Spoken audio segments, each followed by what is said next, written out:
no livro de Atos, capítulo 2, versículo 42 ao 47. Atos, capítulo 2, do versículo 2 ao de número 47.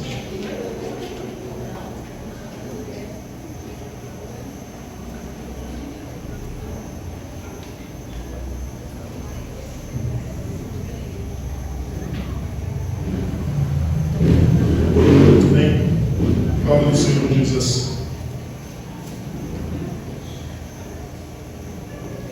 e eles perseveravam no ensino dos apóstolos, todos, e na comunhão dos apóstolos, e na comunhão do partir do pão e nas orações. Em cada um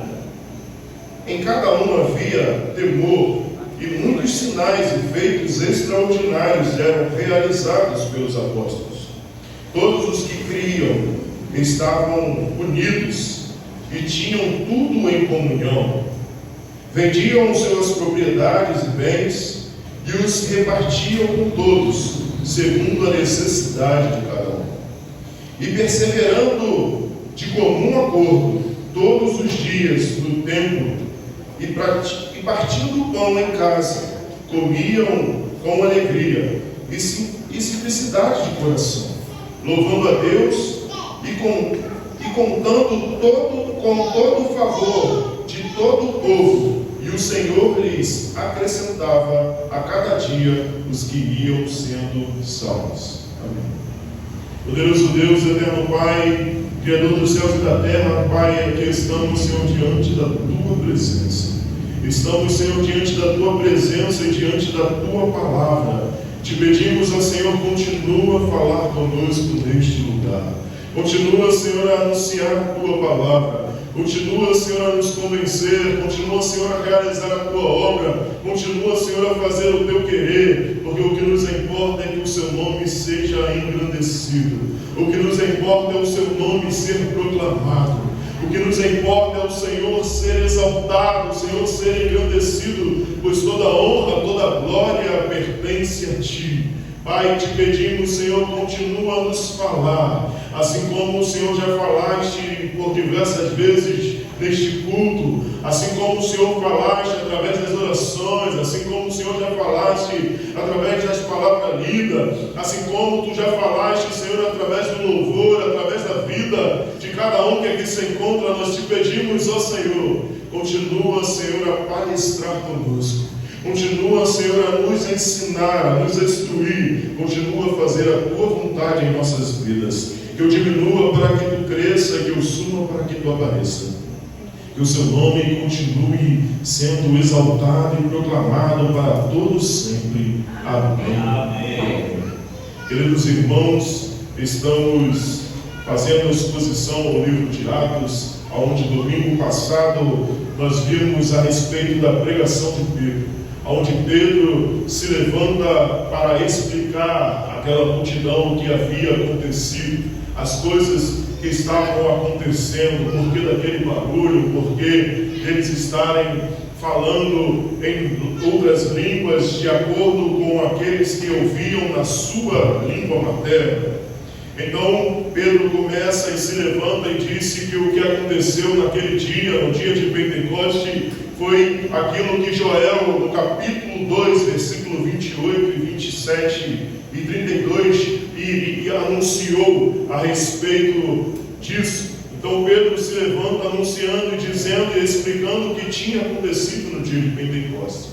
E Pedro começa a pregar a palavra e falar de Cristo Jesus. Falar de que Jesus tinha prometido que viria o Espírito Santo, o Espírito de Deus que desceria e habitaria na igreja do Senhor, habitaria nos filhos e filhas de Deus. E ele começa a falar de Jesus, começa a anunciar e começa a dizer a vida de Jesus até a sua crucificação e também depois a sua exaltação. Pedro começa a anunciar e dizer e pregar uma pregação cristocêntrica, uma pregação onde fala da vida de Cristo e demonstra que Cristo Jesus é o Messias, o Salvador. E Pedro começa a usar diversos textos bíblicos do Velho Testamento. Ele fala sobre salmos de Davi, Salmo 100, Salmo 10. Ele fala sobre alguns salmos para anunciar que Davi estava falando da vinda do Messias, não estava falando de si mesmo. E Pedro continua dizendo e anunciando que esse Jesus, a qual eles, os judeus, haviam crucificado, esse Jesus era o Messias, ele era o Senhor. E eles entram em desespero e perguntam: o que faremos para ser salvos? Pedro prega a eles e eles se arrependem dos seus maus caminhos e perguntam: o que faremos para ser salvos? E Pedro disse: arrependei-vos. E Pedro então lhe respondeu: arrependei-vos, e cada um de vós seja batizados em nome de Jesus Cristo, para o perdão dos vossos pecados, e recebereis o dom do Espírito Santo. Então nós estamos diante daquela pregação de Pedro. Estamos diante da pregação de Pedro, a qual cerca de 3.000 pessoas se renderam aos pés da cruz. Cerca de 3.000 pessoas se renderam e aceitaram a Cristo Jesus. E agora nós estaremos vendo o texto a qual vai nos dizer a respeito dessa nova igreja que se forma. Essa nova igreja que se forma a partir desses 3.000, mais os 120 que estavam a orar, que foram descido o Espírito Santo sobre a vida deles. Aqui agora veremos a nova igreja, a igreja primitiva, a qual muitas pessoas dizem por aí e querem afirmar que a igreja precisa ser desta forma, que esse é o exemplo a ser vivido, que essa é a igreja verdadeira. Nós vamos analisar o texto a qual fala sobre essa igreja e veremos que a igreja primitiva, e muitas pessoas vão dizer que essa era uma igreja perfeita. Queridos irmãos, se continuarmos lendo o livro de Atos, vamos ver que a igreja primitiva também tinha seus problemas. A igreja primitiva estava longe de ser uma igreja perfeita. E eu quero não te desanimar, mas te dizer que aqui na terra não existe igreja perfeita. O único lugar que existe a igreja perfeita é no céu. E se você quer participar e ser do hall de membro da igreja perfeita, que é a igreja do céu, a carta de transferência é a morte. E se você ainda não está pronto para entregar a sua vida e morrer, espere um pouco, pois um dia Jesus voltará para você e te buscará, e você participará desta igreja perfeita nos céus. Porque quando vamos olhar para o livro de Atos, vamos ver que em Atos 5 vai nos dizer sobre um marido e uma mulher que vendem a sua propriedade e querem enganar o Espírito Santo, e dão uma parte e ficam com outra, dizendo que venderam por um valor, e eles são fulminados. Lá no capítulo 6, vamos ver também de Atos, que vai nos dizer a respeito dos judeus que estavam reclamando e que as suas viúvas, os órfãos não estavam sendo atendidos. Por isso, amados irmãos, enquanto estamos na igreja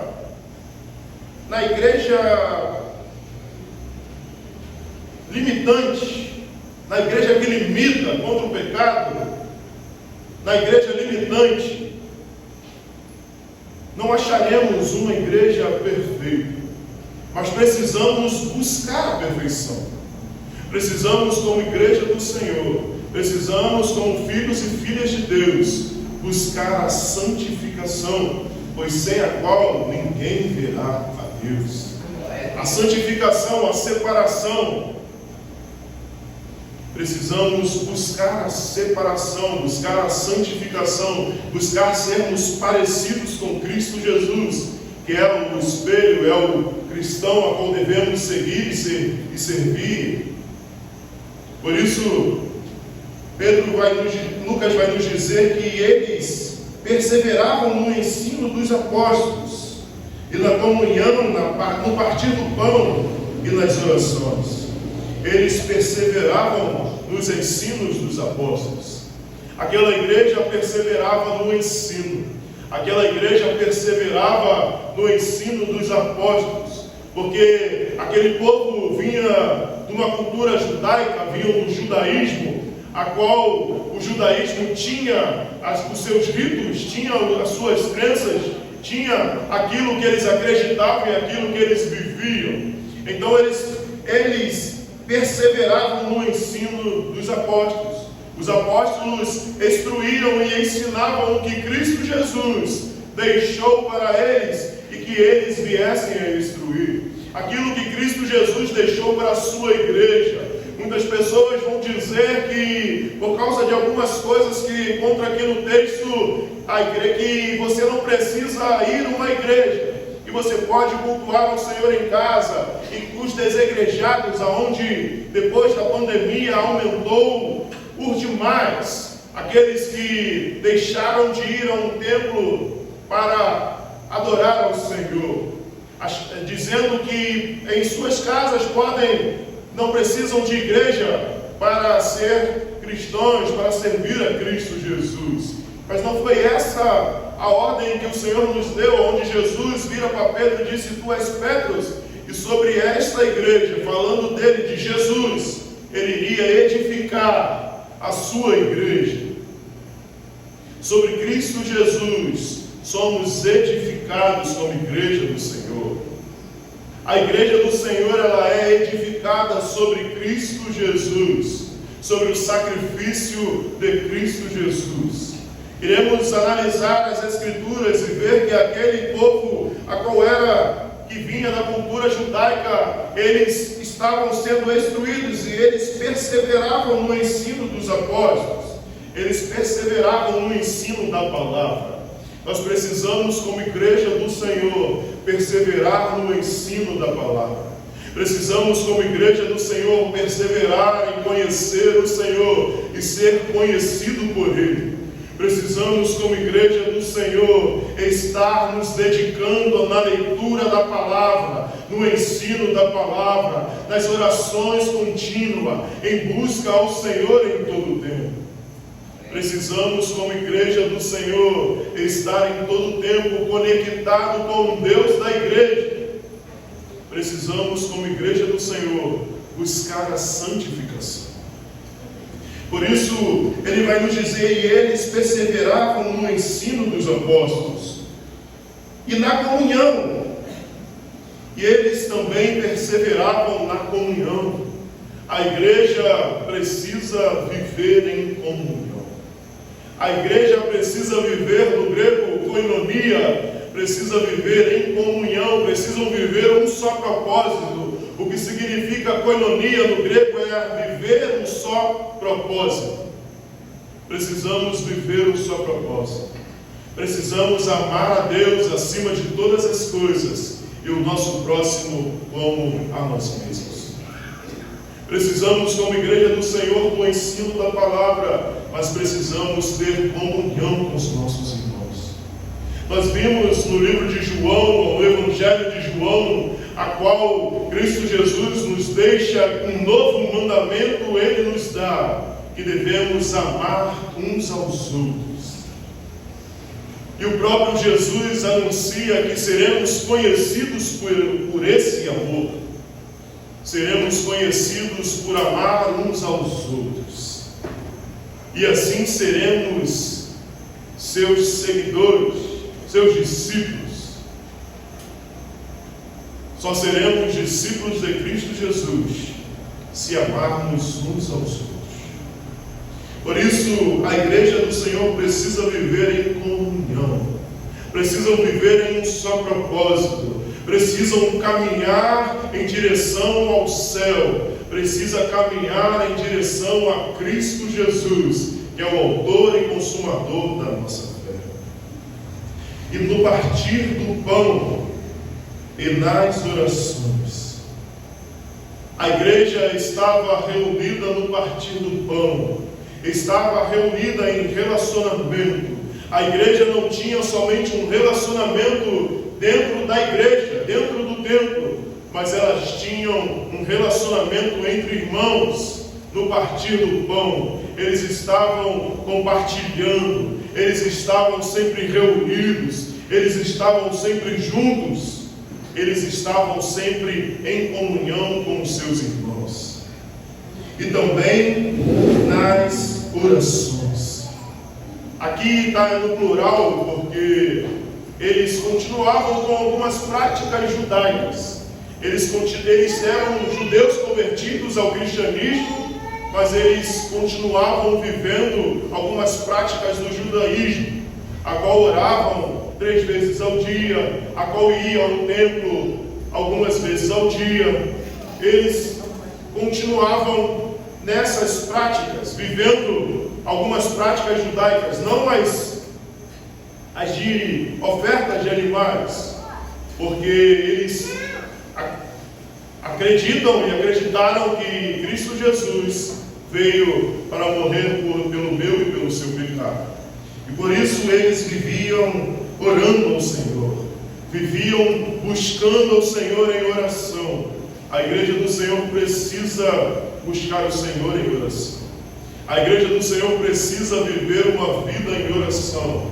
A palavra do Senhor vai nos dizer que precisamos buscar o Senhor em todo o tempo. Paulo vai nos dizer que precisamos trazer a memória daquilo que nos traz esperança. E aquilo que o crente Jesus traz a esperança é que Cristo Jesus voltará para nos buscar. Se não é isso que te traz a esperança, você está perdido. Se a sua esperança está num país melhor, se a sua esperança está num mundo melhor, se a sua esperança está em coisas terrenas, desculpem lhe dizer, meu amado irmão e minha amada irmã, você irá se decepcionar. Se a sua esperança estiver no homem, você irá se decepcionar. Pois a palavra vai nos dizer que maldito é o homem que confia em outro homem para a sua própria salvação. A nossa esperança precisa estar em Cristo Jesus. A nossa esperança precisa estar na volta de Cristo Jesus. O nosso tesouro precisa ser a volta de Cristo Jesus. Pois a palavra do Senhor lá em Mateus vai nos dizer que aonde está o teu tesouro, ali estará o seu coração. Aonde você tem colocado o seu coração? Aonde você tem colocado o seu coração? O que tem sido o tesouro para a sua vida? Por isso aquela igreja perseverava em oração, perseverava em busca. É necessário perseverar em busca ao Senhor. É necessário buscar a Deus em oração. A palavra oração é orar, é pedir a ação de Deus. Algumas pessoas vão dizer erroneamente aí fora que a oração é orar e agir. Não, a oração é você clamar para que Deus haja em seu favor. A oração é uma súplica a Deus, dizendo: Senhor, eu não consigo, Senhor, eu não posso, mas eu rogo a Ti, pois Tu és o grande eu sou, o Senhor dos senhores, o Deus dos deuses. Por isso eles permaneciam em oração, pois a oração nos aproxima de Deus. A oração nos aproxima de Deus. A oração nos faz ser conhecidos por Deus. A oração nos faz ser dependentes de Deus. A oração nos faz descansar em Deus. E em cada um havia temor e muitos sinais e feitos extraordinários. E em cada um havia muito temor. Nós precisamos temer e tremer diante da presença de Deus. Amém.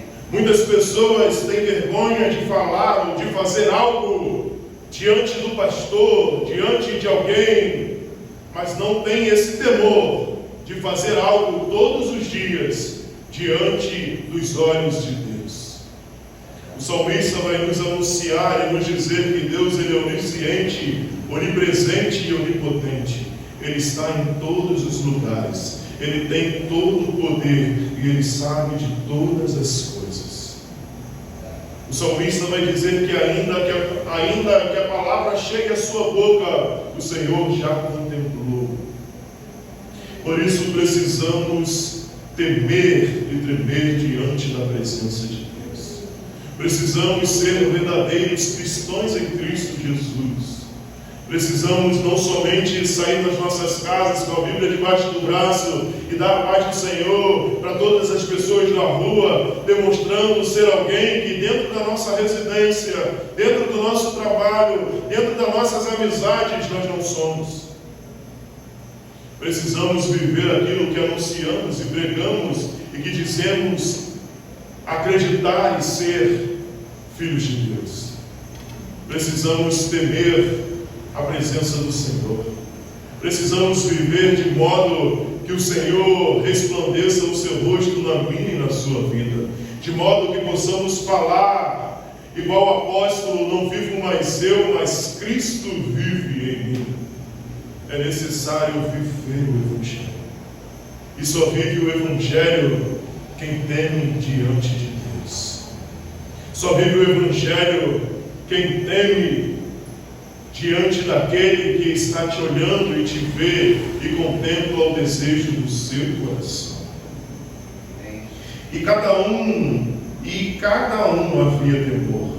E muitos sinais e feitos extraordinários eram realizados pelos apóstolos. E todos os que criam estavam unidos e tinham tudo em comum. Algumas pessoas vão pegar esse texto para dizer que aqui a igreja e o evangelho é comunista. Pessoas pegam esses textos bíblicos dizendo que a igreja vive o comunismo. Nós veremos mais à frente que não é bem assim. Eles viviam unidos. Todos os que criam estavam unidos e tinham tudo em comum. Nós vimos anteriormente que aqueles que estavam ali em Jerusalém eram de outros lugares. Aqueles que estavam ali e ouviram essas palavras não eram daquela região, eram de cerca de mais de 12 regiões, e aonde aquelas pessoas decidiram viver esse evangelho e começaram a viver em comunhão, começaram a viver juntos. Quão maravilhoso seria viver em comunhão, viver um grande condomínio onde todos fossem cristãos, todos fossem irmãos e filhos de Deus. Mas não foi para isso que Deus te chamou. Deus te chamou para ser luz do mundo e sal da terra. Deus não te chamou para sair do mundo. Deus te chamou para ser luz do mundo. Deus te chamou para fazer a diferença. Deus te chamou para trazer luz aonde há escuridão. Deus te chamou para trazer sal, para trazer sede. Porque o sal, quando nós comemos uma comida salgada, muito salgada, ela nos dá o que? Sede. Então Deus te chamou para trazer sede naqueles que estão perto de você. Cristo Jesus te chamou para dar sede, para que eles venham a beber da água da fonte da vida, que é Cristo Jesus. Glória a Deus. Eles viviam em comunhão. Eles viviam em comunhão, unidos, e tinham tudo em comunhão. É lindo demais. Mas tinha um problema. Jesus disse que eles seriam as suas testemunhas, tanto em Jerusalém, na Judéia, em Samaria e até os confins da terra. Mas a igreja decide se unir em Jerusalém.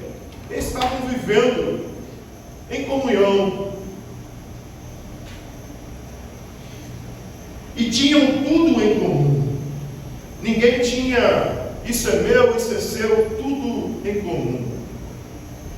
Vendiam suas propriedades e bens e os repartiam com todos, segundo a necessidade de cada um.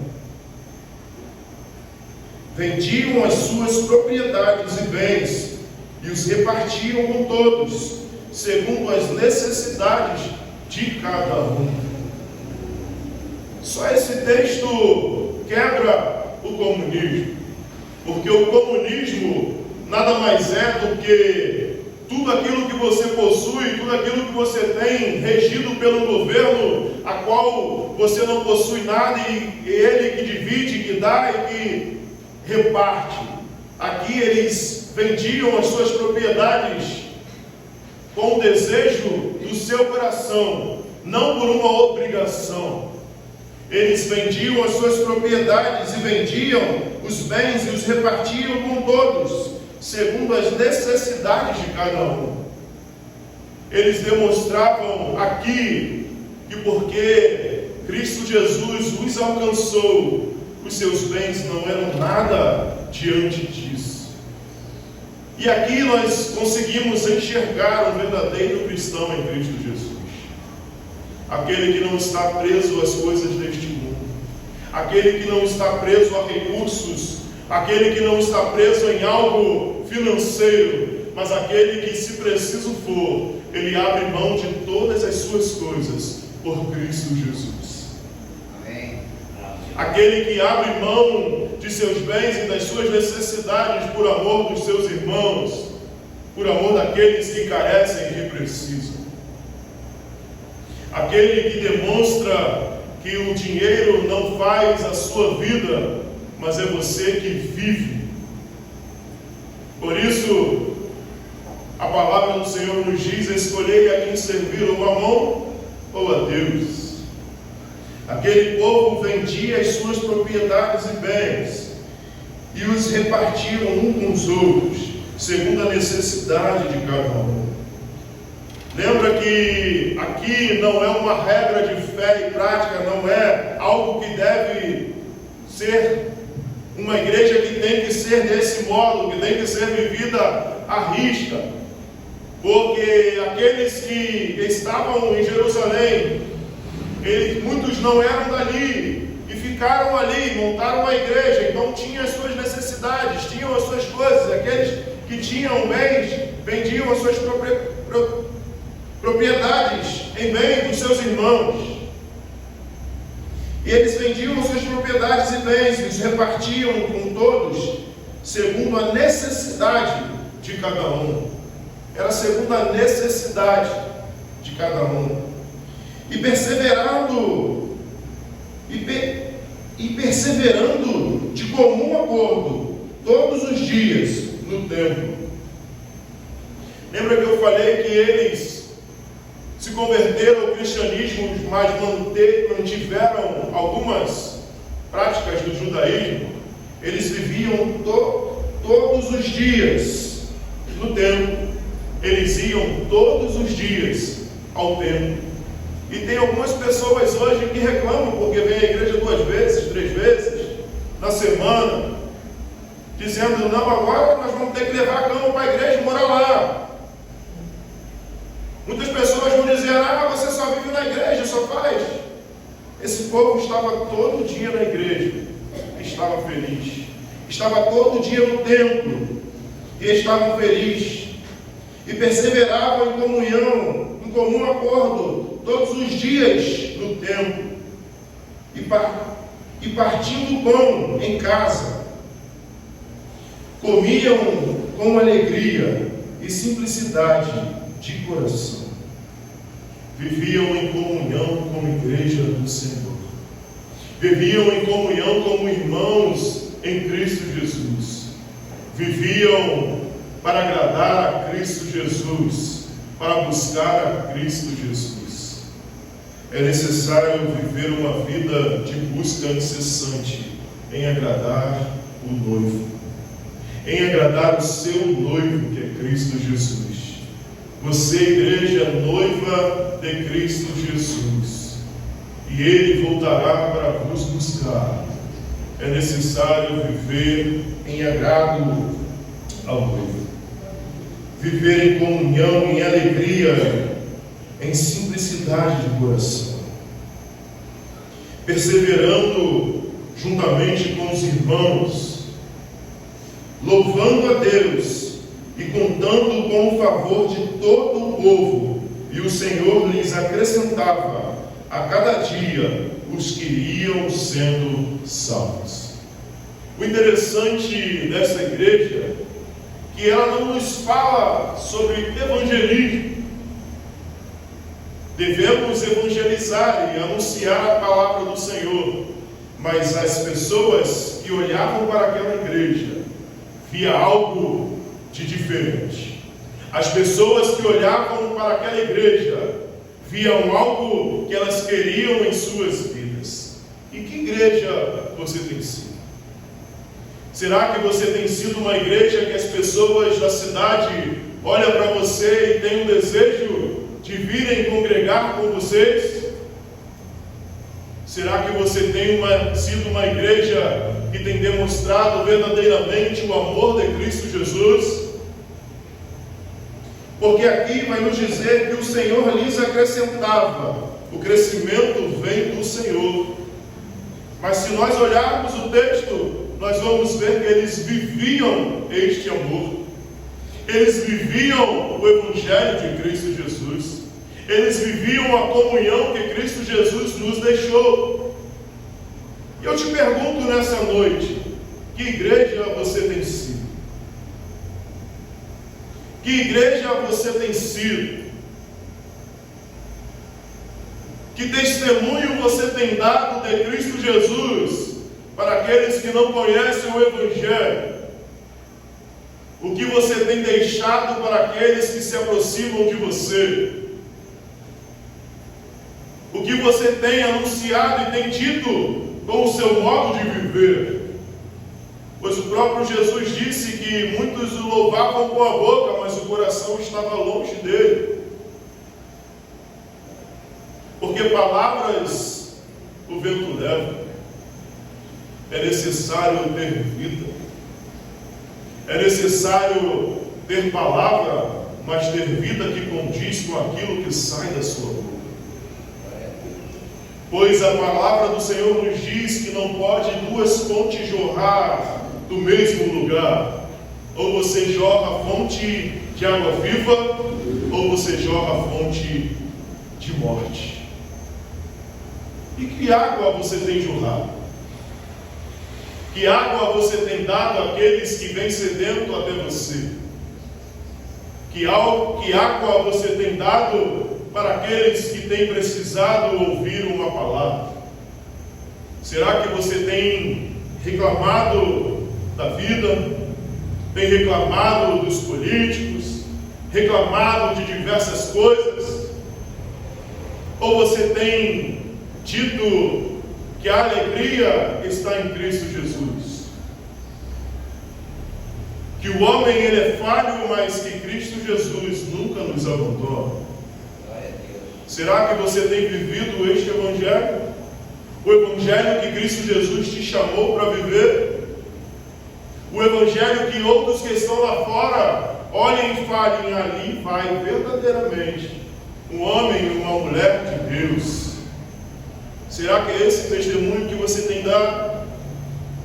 Será que vidas têm olhado para você e dito assim, não, eu preciso ser igual fulano, eu preciso ter uma vida igual de ciclano, porque ele é diferente, ele tem algo na vida dele que eu não sei o que é, eu preciso me aproximar dele para saber. Será que você tem tido, você tem trazido essa sede para aqueles que estão perto de você? Será que as pessoas que estão lá fora têm olhado para você e têm tido você como exemplo de cristão? É necessário ter vida com Deus. Não adianta acharmos que estaremos no culto todos os dias e assim seremos salvos.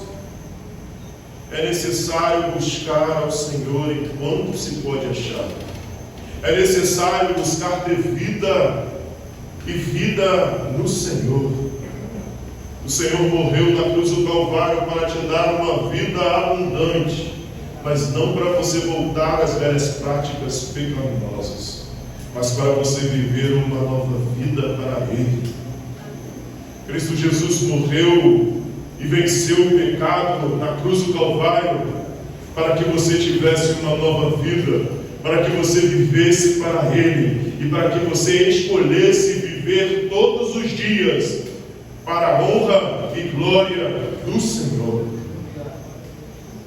Por isso precisamos verdadeiramente olhar para que igreja eu tenho sido. A pergunta que você precisa se fazer essa noite: que igreja eu tenho sido? E se você não tem sido uma igreja que traz sede àqueles que estão ao seu redor, se você não tem sido uma igreja que tem dado testemunho de Cristo Jesus, se arrependa, pois Ele é misericordioso para te perdoar e te libertar. Amém. Não está tudo acabado. É necessário se arrepender, deixar e seguir a Cristo Jesus. Você foi chamado para trazer luz. Você foi chamado para ser sal, para trazer sede de Deus na vida das pessoas. Haja de igual modo. Precisamos viver este amor. Precisamos amar uns aos outros. Precisamos proclamar e anunciar a palavra do Senhor. Cristo Jesus te chamou para anunciar. Aquela igreja estava tão feliz em viver ali entre os irmãos, que esqueceram em ir até a Judéia, Samaria e os confins da terra. Começaram a viver ali, e depois que o templo foi destruído, e Estevão foi apedrejado, eles começam a ir a vários lugares e anunciar a palavra e anunciar o Evangelho. Cristo te chamou para viver em comunhão com seu irmão, em amor, mas Ele também te chamou para proclamar o Evangelho. Ele te chamou para proclamar o Evangelho não só de palavras, mas de vida. Cristo Jesus te chamou para viver o Evangelho, pois Ele próprio disse que aquele que quer vir após Ele, negue-se a si mesmo, pegue a sua cruz e siga. Alguns vão dizer, mas Cristo Jesus morreu por mim, eu não preciso morrer. Cristo Jesus disse: aquele que quer vir após mim, negue-se a si mesmo, pegue a sua cruz e siga. É necessário entregar a sua vida a Cristo Jesus, pois aquele que perder a sua vida por amor de mim, achá-la-á, mas aquele que achar que ganhou a sua vida, perdê-la. É necessário entregar todo o seu viver ao Senhor. É necessário se dedicar e debruçar diante de Deus, pois só Ele pode te salvar. Só Ele pode mudar a história da sua casa, da sua família, da sua parentela. Só Cristo Jesus pode realizar. E como Ele realiza essa obra? Através do seu testemunho, através da sua vida, através daquilo que você tem vivido. As pessoas olharão para você e verão Cristo Jesus resplandecendo em você e quererão viver esta vida em Cristo Jesus. Por isso, viva em comunhão. Viva esse amor, este mandamento novo que Jesus nos deixou. Ame uns aos outros. Suporte uns aos outros. Dê suporte. Suportai-vos uns aos outros. Dê suporte ao seu irmão. Dê suporte àquele que está caído. Coloque de pé. Estenda a mão. Mas vivemos num mundo onde querem defamar, querem dizer o que o irmão está fazendo de errado, querem botar o dedo na ferida e querem apertar. Não vivemos mais o Evangelho de ir atrás daqueles que estão caídos e dizer: irmão, Deus pode te libertar desse pecado, Deus pode mudar a sua vida, Deus pode mudar a sua história. Deus é misericordioso para te perdoar, assim como Ele me perdoou dos meus pecados. Mas às vezes achamos que somos bons demais. Achamos que somos merecedores. Achamos que não, eu sou bonzinho, por isso Cristo me achou, mas fulano fez tanta coisa errada, não tem como Deus perdoar, não. A mesma misericórdia que está sobre a minha e a sua vida, ela está sobre a vida de qualquer um. A mesma misericórdia que Cristo Jesus teve por mim e por você, ela está sobre qualquer um pecador. Você também era pecador. E nós continuamos sendo pecador. Porque aquele que diz que não tem pecado está pecando. Nós continuamos sendo pecador, mas continuamos buscando a Cristo Jesus. Você vem todos os dias na igreja do Senhor para ser cheio pelo Senhor, para que você se esvazie na vida de alguém que precisa da palavra do Senhor. Você não está sendo cheio aqui para ser cheio somente para você. Você está sendo cheio aqui para que você venha transbordar na vida dos seus irmãos, na vida dos seus amigos. Cristo Jesus te chamou para derramar essa fonte que jorra dentro de você na vida daqueles que carecem e precisam. Por isso, viva o Evangelho de Cristo Jesus. Viva esse amor, viva em comunhão, viva em oração, viva em busca da palavra de Deus, viva em comunhão com seus irmãos, viva em oração. Não deixe que as coisas deste mundo te tirem o foco de buscar a Cristo Jesus. Não deixe que as coisas momentâneas que esse mundo possa te dar te tirem a oportunidade de viver com Ele eternamente. Busque o Senhor enquanto se pode achar. Poderoso Deus e eterno Pai,